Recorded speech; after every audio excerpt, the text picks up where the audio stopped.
समझदार इंसान का दिमाग चलता है और नासमझ इंसान की जुबान। नमस्कार दोस्तों, मैं ज्योतिष आचार्य वासुदेव मिश्रा आपका अपने चैनल मिरेकल ऑफ एस्ट्रोलॉजी में हार्दिक स्वागत करता हूं। दोस्तों, आज का यह ज्योतिष का कार्यक्रम आप लोगों के लिए यानी कि मीन राशि वालों के लिए बेहद ही ज़्यादा महत्वपूर्ण और ख़ास कार्यक्रम साबित होने वाला है। जी हाँ दोस्तों, आज हम बात करेंगे आपके साप्ताहिक राशिफल के बारे में, आपके वीकली प्रेडिक्शन के बारे में। जी हाँ, आप लोगों के लिए नया साल 2024 का पहला महीना, जनवरी महीने का दूसरा सप्ताह यानी कि 8 जनवरी से लेकर के 14 जनवरी तक का समय, यह 7 दिन का समय आप लोगों के लिए किस प्रकार से गुजरने वाला है। इन 7 दिनों में कौन कौन से बड़े परिवर्तन आपको अपने जीवन में देखने को मिलेंगे, किस प्रकार से इन 7 दिनों में आपको लाभ के अवसर प्राप्त होंगे, किन किन बातों का आपको विशेष तौर पर ध्यान रखना है, साथ ही साथ इस सप्ताह के प्रभाव को और ज़्यादा बेहतर और श्रेष्ठ बनाने के लिए कौन सा उपाय आपको करना चाहिए, ये तमाम प्रकार की जानकारी आज के इस कार्यक्रम में आपको बताने वाले हैं। इसलिए दोस्तों, अगर आप भी एक मीन राशि के जातक हैं तो आपकी जिम्मेदारी बनती है कि आज के इस कार्यक्रम को बिना मिस किए अंत तक देखने का प्रयास कीजिए, ताकि आपसे कोई भी बात मिस ना हो और हर एक चीज़ को आप बड़ी आसानी से समझ पाएँ। साथ ही साथ अगर आप अपनी जन्म कुंडली पर हमसे परामर्श लेना चाहते हैं तो डिस्क्रिप्शन बॉक्स में और वीडियो के अंदर आपको नंबर मिल जाएगा, जहां से आप संपर्क करके अपनी कुंडली का विस्तार पूर्वक अध्ययन करवा सकते हैं। तो दोस्तों, जैसा कि आप यह भली भांति जानते हैं कि जो साप्ताहिक राशिफल होता है उसमें चंद्रमा के गोचर की गणना की जाती है। ऐसा क्यों?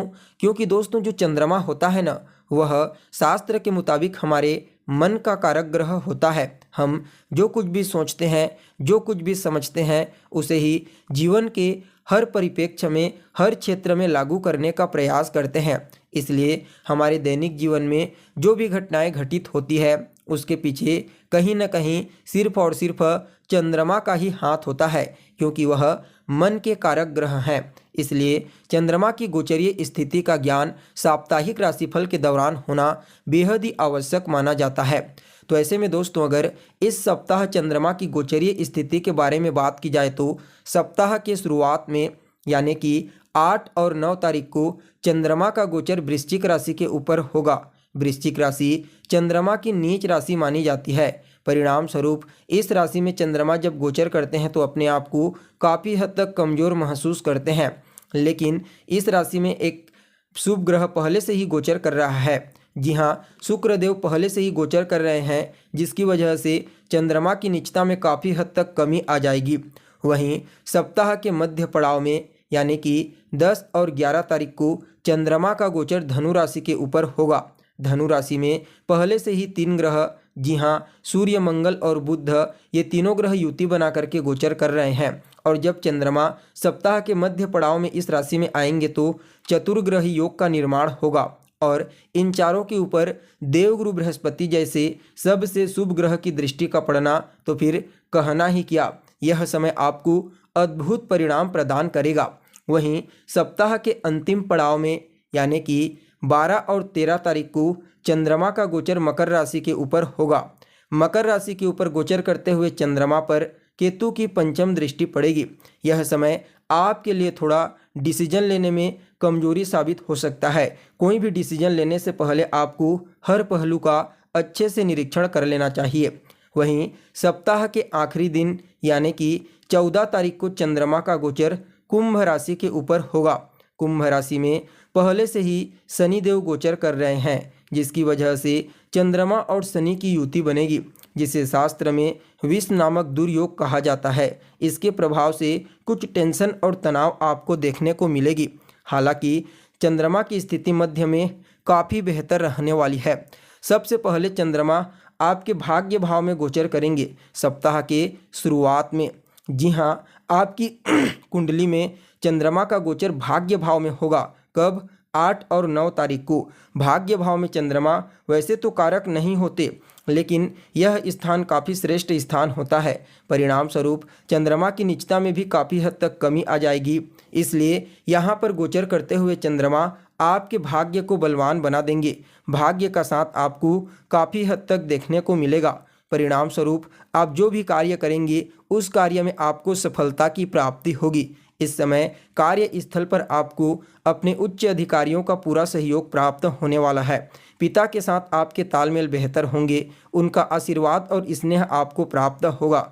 जो जातक लंबे समय से विदेश जाने के बारे में सोच रहे थे उनको भी इस समय कुछ नए अवसर की प्राप्ति हो सकती है। देखा जाए तो उच्च शिक्षा प्राप्त करने के लिए भी इस समय को काफ़ी अनुकूल कहा जा सकता है। अगर आप एक विद्यार्थी हैं और एडमिशन लेना चाहते हैं उच्च विद्यालय में तो निश्चित तौर पर आपको इस समय सफलता की प्राप्ति होगी।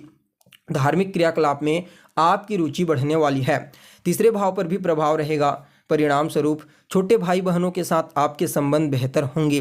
इस समय आप अपने पराक्रम से, अपनी मेहनत से कई प्रकार के कार्यों को पूरा कर पाएंगे। साथ ही साथ जो जातक सामाजिक क्षेत्र में कार्य करते हैं उनको भी इस समय प्रसिद्धि और ख्याति की प्राप्ति होगी। देखा जाए तो मीडिया या फिर फिल्म इंडस्ट्री के क्षेत्र में जो जातक कार्य करते हैं उनको भी इस समय आगे बढ़ने के लिए कुछ नए अवसरों की प्राप्ति होने का योग बना हुआ है। वहीं दोस्तों सप्ताह के मध्य पड़ाव में यानी कि 10 और 11 तारीख को चंद्रमा आपकी कुंडली के 10वें भाव में गोचर करेंगे। 10वें भाव में चंद्रमा 3 ग्रहों के साथ युति बना करके गोचर करेंगे। परिणाम स्वरूप चंद्रमा के बल में काफ़ी हद तक वृद्धि हो जाएगी और ऊपर से देवगुरु बृहस्पति की दृष्टि से दृष्ट होंगे। तो आपने जैसा कि थंबनेल में पढ़ा था कि साल का पहला बड़ा तबाही तोहफा आपको मिलेगा। जी हाँ, वह तोहफा आपको कार्य क्षेत्र में प्राप्त होगा। इन 2 दिनों में आपको अपने कार्य क्षेत्र में कोई बहुत बड़ी खुशखबरी सुनने को मिल सकती है। जी हाँ, या तो आपका पैसा आपको प्राप्त हो सकता है जो लंबे समय से प्राप्त नहीं हो पा रहा था, या फिर किसी बड़े प्रोजेक्ट में कार्य करने का आपको मौका मिलेगा। इस समय किसी बेहतरीन डिसीजन, किसी अच्छी योजना में कार्य कर सकते हैं जिससे आपको भविष्य में चल करके कोई बड़ी सफलता की प्राप्ति होगी। जी हाँ, यह समय भविष्य के मजबूत सफलता की नींव रखने के लिए काफ़ी अनुकूल साबित होगा। निश्चित तौर पर आपको अपने कार्य क्षेत्र में आगे बढ़ने के लिए कुछ नए अवसरों की प्राप्ति होगी और ऐसे अवसर जो आपको काफ़ी हद तक बेहद ज़्यादा आर्थिक दृष्टिकोण से मजबूत बनाएंगे। परिणाम स्वरूप धीरे धीरे करके आपका समाज में वर्चस्व बढ़ता जाएगा। यानी कि देखा जाए तो कार्य क्षेत्र के दृष्टिकोण से यह पहला दूसरा सप्ताह ही आपके जीवन में एक बहुत ही बड़ा परिवर्तन लेकर के आया है। जो जातक लंबे समय से गवर्नमेंट जॉब की तैयारी कर रहे थे उनको भी इस समय कुछ बड़ी खुशखबरी सुनने को मिल सकती है। पहले से जो जातक गवर्नमेंट के साथ कार्य कर रहे हैं जुड़ करके उनको भी इस समय कोई बड़ी सफलता की प्राप्ति होने का योग बना हुआ है। सिर्फ नौकरी करने वालों को ही नहीं बल्कि व्यापारियों के लिए भी इस समय को काफ़ी बेहतर कहा जा सकता है। उनको भी लाभ के कुछ नए अवसर प्राप्त होंगे। देखा जाए तो चतुर्थ भाव पर चंद्रमा की दृष्टि पड़ेगी। फलतः यह आपके माता के साथ संबंधों में मधुरता लाएंगे। माता का सहयोग, उनका स्नेह और आशीर्वाद आपको इस समय प्राप्त होगा। आप भूमि, भवन, मकान, वाहन इन क्षेत्रों में निवेश करने के बारे में सोच सकते हैं और निवेश करते हैं तो निश्चित तौर पर आपको लाभ की प्राप्ति होगी। कहीं ना कहीं जो जातक राजनीति के क्षेत्र में एक्टिव हैं, पॉलिटिशियन हैं, उनको भी इस समय जनता का सपोर्ट अच्छी तरीके से प्राप्त होने वाला है।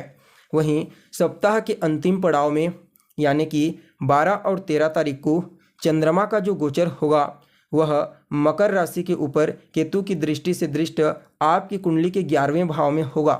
11वां स्थान इनकम का होता है तो थोड़ा सा इस समय आपको अपने धन को लेकर के, अपनी आय को लेकर के थोड़ी बहुत चिंता हो सकती है, लेकिन किसी भी प्रकार की कोई गलतफहमी में पड़ने से आपको बचना चाहिए। जी हाँ, आपको इस समय अपने पैसे को लेकर के बेहद ही सावधानी पूर्वक लेन देन करनी है। हर परिस्थिति में अच्छे से आपको निरीक्षण करना है, तब जाकर के पैसे का लेन देन कीजिए, अन्यथा गलतफहमी के चलते आपको धन हानि हो सकती है। वहीं पंचम भाव पर प्रभाव पड़ेगा, दृष्टि प्रभाव। परिणाम स्वरूप आपकी संतान के साथ आपके तालमेल बेहतर होंगे। जो जातक संतान कंसीव करना चाहते हैं उनको भी कोई अच्छी खबर सुनने को मिल सकती है। यहाँ पर देखा जाए तो आपके रिलेशनशिप में भी, जी हाँ, अगर आप किसी के साथ रिलेशनशिप में हैं तो उसके साथ बॉन्डिंग और ज़्यादा मजबूत हो जाएगी। कहीं ना कहीं यह समय सफलता प्राप्त करने के लिए आपके लिए उपयुक्त कहा जा सकता है। वहीं सप्ताह के आखिरी दिन यानी कि 14 तारीख को चंद्रमा का गोचर आपकी कुंडली में 12वें स्थान में होगा। हालांकि शनि के घर में गोचर करेंगे और शनि के साथ गोचर करेंगे, इसलिए आपके खर्चे कुछ दान पुण्य के कार्यों में हो सकते हैं, कुछ पैसा दान पुण्य के कार्यों में जा सकता है। लेकिन फिर भी कुछ न कुछ इस समय मानसिक रूप से थोड़ा टेंशन और तनाव देखने को मिलेगा। सैया सुख में कमी आएगी, नींद का टूट जाना, नींद में चलना, नींद में बड़बड़ाना, अगर ऐसी समस्या किसी को है तो उन लोगों के लिए यह समय थोड़ा सा नींद में कमजोरी का कारण बन सकता है। इसका विशेष तौर पर उन्हें ध्यान रखने की आवश्यकता है। हालांकि जो जातक विदेश जाना चाहते हैं, फॉरेन जाना चाहते हैं, उनको कुछ अच्छे अवसर प्राप्त हो सकते हैं। और इस समय रोग, ऋण, शत्रु, इन तीनों चीज़ों से शनि और चंद्रमा आपकी रक्षा करेंगे। कुल मिलाकर के देखा जाए तो यह जो सप्ताह है आपके लिए अत्यंत ही श्रेष्ठ साबित होगा। फिर भी इस सप्ताह को और ज़्यादा बेहतर बनाने के लिए रोजाना केसर का तिलक लगाना प्रारंभ कर दीजिए। गुरुवार और शुक्रवार के दिन गाय को हरा चारा खिलाएं। बुधवार के दिन गणेश जी के मंदिर में जाकर के उन्हें दूर्वा अर्पित करें। और शनिवार और सोमवार के दिन 1 लोटा जल में 1 चुटकी सफ़ेद तिल, 1 चुटकी काला तिल मिला करके शिवलिंग के ऊपर या फिर शिव जी के ऊपर अर्पित करें। यह आपके लिए अत्यंत ही श्रेष्ठ और अद्भुत परिणाम देने वाला साबित होगा। तो दोस्तों, हमें उम्मीद है जानकारी आपको पसंद आई होगी। फिर मिलेंगे एक नए और ताज़ा एपिसोड में। तब तक के लिए आप हमें इजाज़त दीजिए। नमस्कार।